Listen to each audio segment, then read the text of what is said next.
Thank you.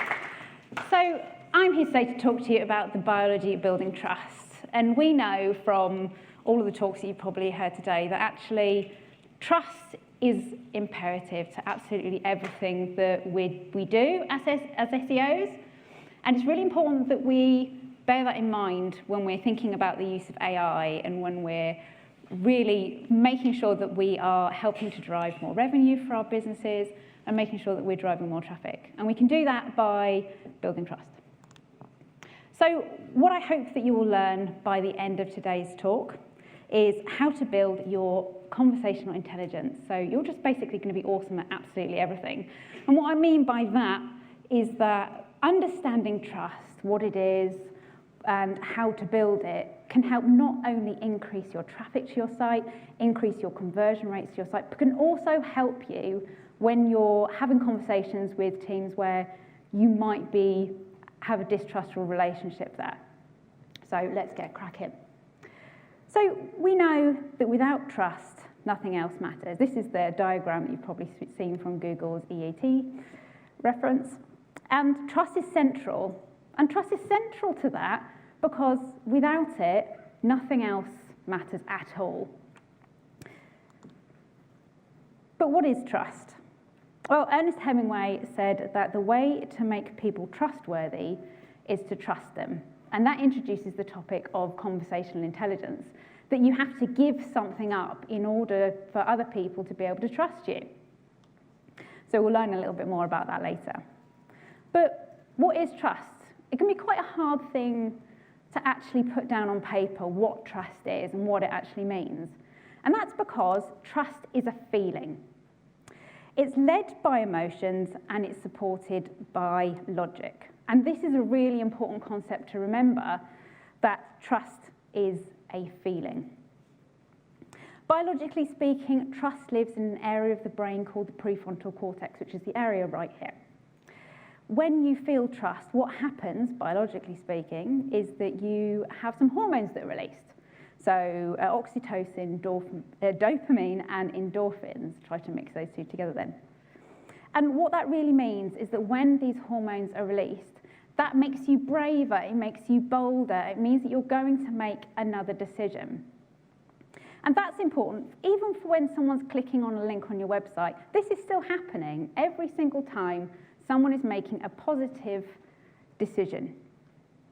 And you might think that because this is what trust is, the distrust might just be the opposite of that. So if these hormones aren't being released, then distrust surely the reverse, right? Well, not quite. Distrust is found in a completely different area of the brain. It's found in an area of the brain which is called the primitive brain, which is the amygdala.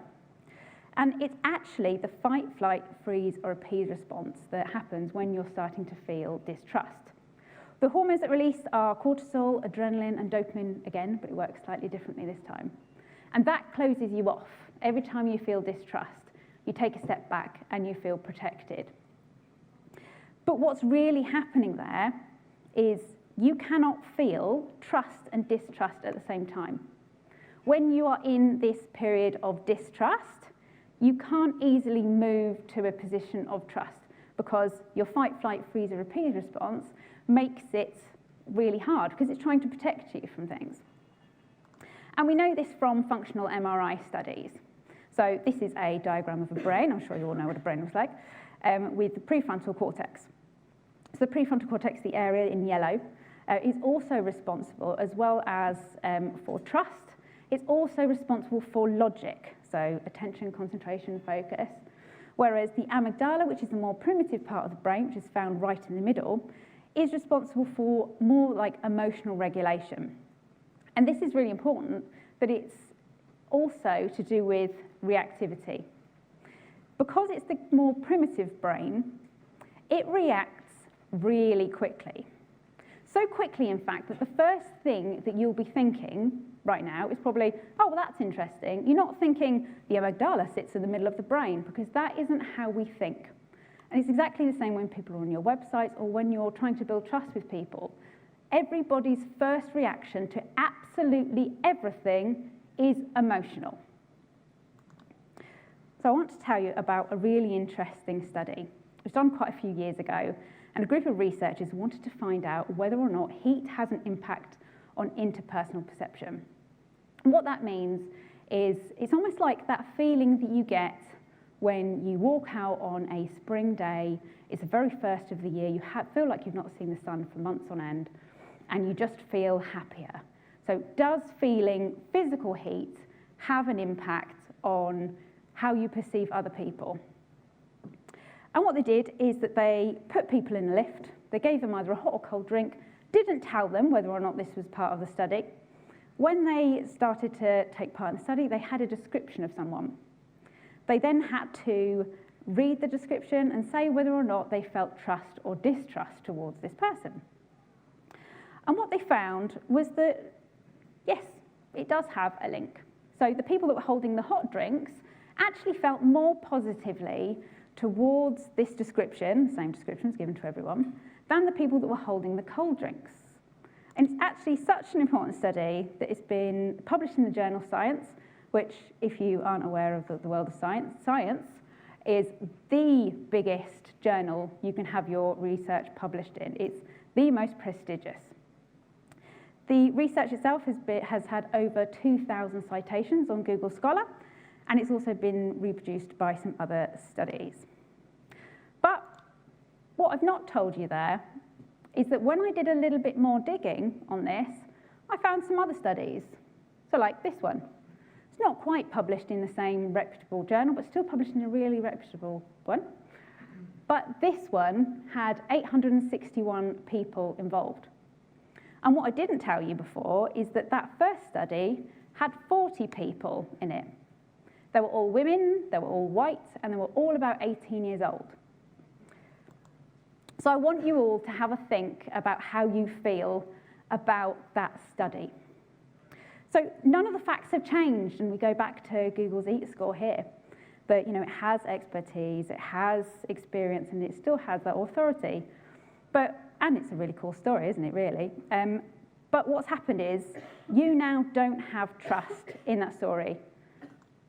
And you managed to move to a position of distrust over that without me telling you any lies. And this is exactly what people are doing when they're looking at your website and then when they're going to look at competitors. So you can't just look at your own ecosystem when it comes to building trust. You have to look at your whole ecosystem and make sure that if someone's comparing your products and services to others, that it's comparative. So how do we get around this? Well, we start by understanding that communication isn't as simple as you think. What I mean by this is that when I mean something, I have a whole meaning in my head. I then say something to you, like I am doing now. You then hear what I'm saying, and you then make your own interpretation of it. And this is really important because this is where distrust comes into play. Because the meaning that you have isn't the same and is never the same as the meaning that I have, because you're layering on your own preconceptions on top of that. This is what's happening if you have a distrustful relationship with someone, say an SEO teams versus development teams. If you're going, oh, they're just not listening to me, I just don't understand, they just aren't doing what I'm trying to tell them. This is the reason why.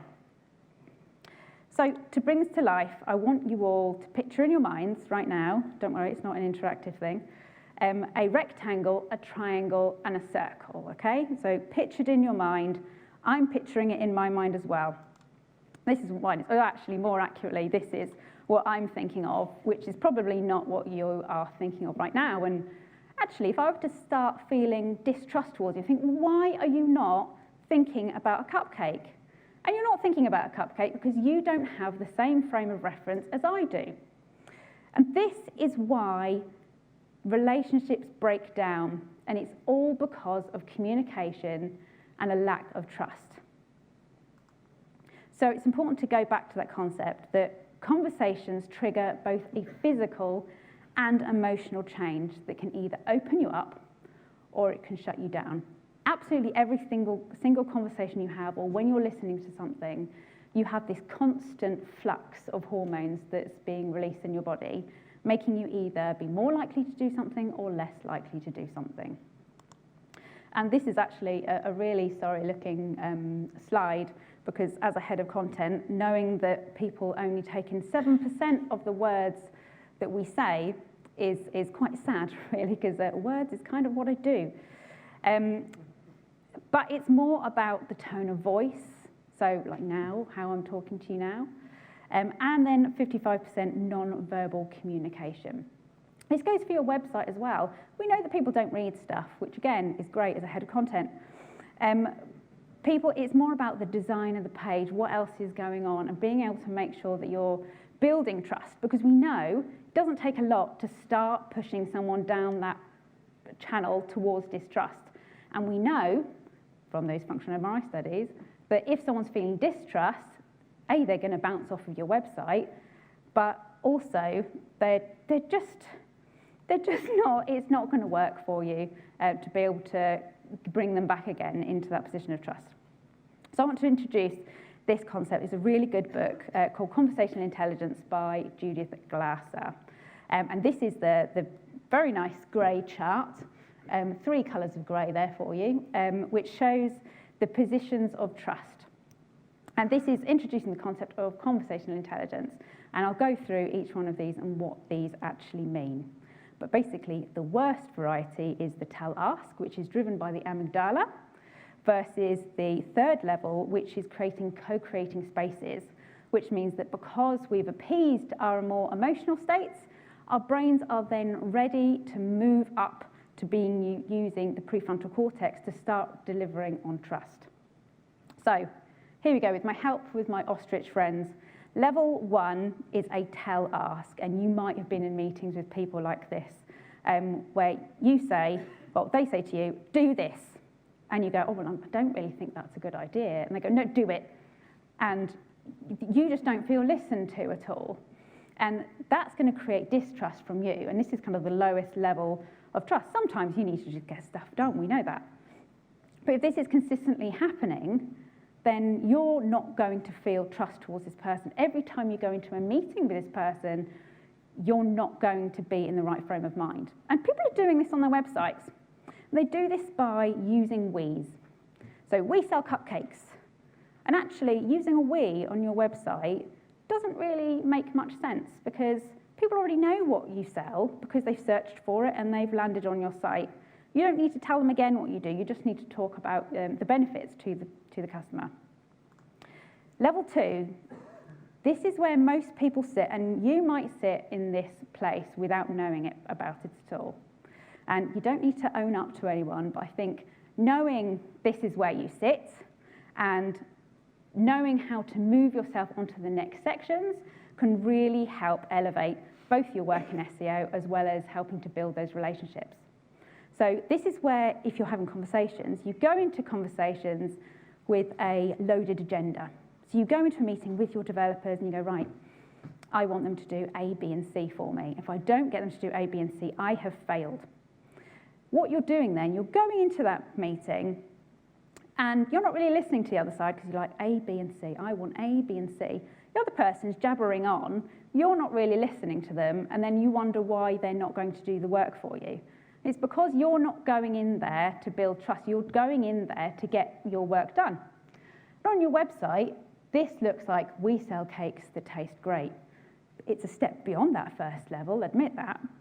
But actually, you're still making it about you rather than making it about the customers. And that's why it's never as strong as the third level of co-creating space. So the third level of co-creating space is the strongest form. It's really difficult to move onto this level, but it is achievable, I promise.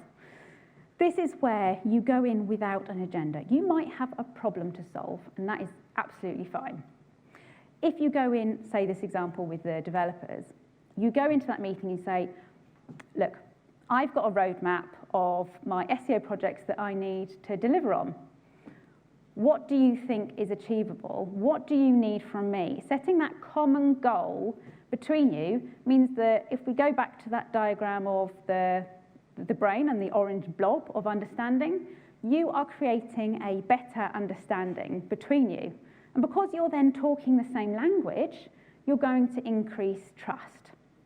And this is why it's a really good method to use.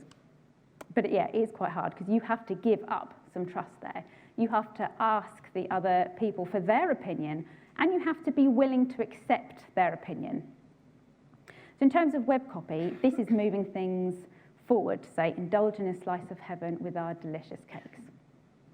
So you're not saying we sell cakes here because we all know that you sell cakes. It's moving things to being benefit-driven, understanding that when you're having a conversation with someone, they want to know it from their point of view to know what that value is. And that's why value-driven content will always be stronger than business-centric content, because people want to know what's in it for them, and it helps to build their trust. Using we-driven content pushes you back to that level 1 or level 2. So you're not going to be able to make as many sales on it. You're not going to be able to build as much trust as you would do if you move into this co-creating space. It also means that if you're moving into this level and going into all of your meetings with this new frame of mind, that you're not going to be as angry at work anymore. And I think we could all do with a little bit of that. So here are a few of the boring trust markers that you might have heard about on your sites that you can add. And I think typically when we think of these trust markers, what happens is that people go, right, I need to increase trust on my site, which means I need to add reputable authorship by this lovely author here. I need to add in the reviews, both the number and score. And actually, one of our businesses now tipped over 300,000, so that's go us. As well as then sharing some positive reviews. All of these things on their own, and awards, all of these things on their own are great, but are they emotional? No. And because they aren't emotional, you're never going to be able to actually help build trust in a way that you think you are. You can't just slap a logo on something and go, job done, they're going to trust us now because I've put a logo on our web page. That's not how people work. We know that they are emotional. We're all emotional. And denying that and moving straight towards the logical, moving it towards a tick-boxing exercise, isn't going to increase trust. Instead, this is what trustworthy copy looks like in action. I've stolen this. I say stolen. This is from our website, so haven't really, because my team's written this. So don't let having pre-existing medical conditions stop you from seeing the world with confidence. Get a quick quote for travel insurance with medical conditions and know we'll be there if something goes wrong. And we know that this works because my pain points are understood in there. So that we've done some deep research as to if someone has medical conditions, what are they looking for most when they're buying travel insurance? And we make sure that we answer on the page. We talk about the benefits to me, not the features.